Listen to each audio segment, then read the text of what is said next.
A lot of times when you look for players, you can look at great high school programs that have great high school coaches, and you know that they've got a great basics of fundamentals. They've been exposed to summer ball and league ball during the fall and everything. But sometimes you've got to look at the little schools that might have a kid that might have that advantage, but they had the ability. They've just got to be with the right summer programs to be noticed and everything. We look for a kid to see how much more improvement that they have in them. And sometimes a kid might be maxed out, particularly like when you're looking at point guards. They've always been the best player on their particular team, usually since the 5th grade. They stopped growing in the 9th grade, but they got better, but sometimes they max out. You've got to be able to find that point guard that has that 30 to 50% of improvement still left in them, even though they're not going to grow taller. Never give up on a post player. Post players are the last ones to develop. They're all about elbows and kneecaps and potential now. But they might be 6'1", 6'2", then all of a sudden they grow late and they get better and they start having the love of the game. Because early on when you look at kids, it's the guards who all have the love of the game because they've just worked hard to be the best that they can be. Post players are a little awkward at times, but then they start getting the love. They start looking at their parents and thank them for being a little bit taller. They might not have that date to the senior prom, but they might have that college scholarship. And then when you look at posts, the ones that are getting 6'3", 6'4", all the way up to 6'7", to 6'8", they're more or less guaranteed a college scholarship if they have any type of skill and work ethic, because there's just not enough tall kids to go around to 340 Division I schools, and we hadn't even talked about Division II, NAI, Division III, or junior college. So thank heavens for a few of the taller parents, but you still win with guard play. You win with kids that making good decisions.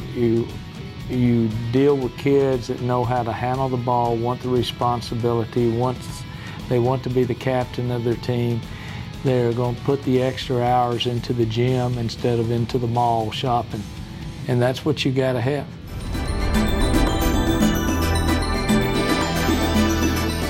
Players are made during the summer now. Back when I was growing up, we just kept switching sports. But now players can play basketball 12 months a year with all the leagues, all the great facilities that we have. You don't see too many kids bettering their game on the driveways anymore like we used to do back in the day. But now they've got the air-conditioned gyms, or they got their high school gyms that have open season, or they got all the games that they can play.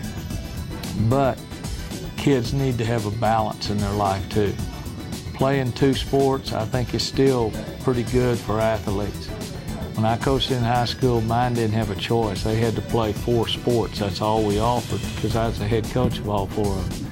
And so I taught kids how to be the best that they could be, even though it wasn't their prime sport. Or their ability would be, they might be a better track runner than basketball player, but they played all 4.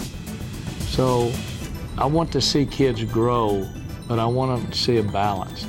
Sometimes playing too many games and not enough individual skill work is the worst thing that you can do for an athlete, because now everything depends on winning and losing and playing time.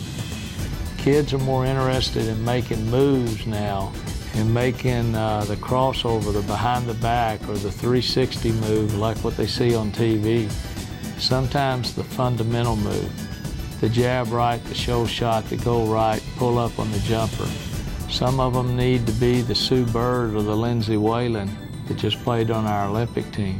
They all want the flair that a Diana Taurasi has, or a Candace Parker has, or Simone Augustus has, but they got to work on the fundamentals.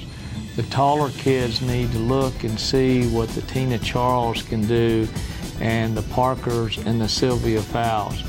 3 great post players who are versatile, that can play more than one position, where you're not stereotyped into a position. Now, I know a lot of the parents that are out there saying, oh, my daughter's 6'2", but she's going to play outside. Well, if you're high school, the next tallest kid is 5'9". You have to do what the school needs you to do for your particular situation. Summer ball will allow you to play other positions, and those times on your own where you can improve as a player, nobody stops you improving.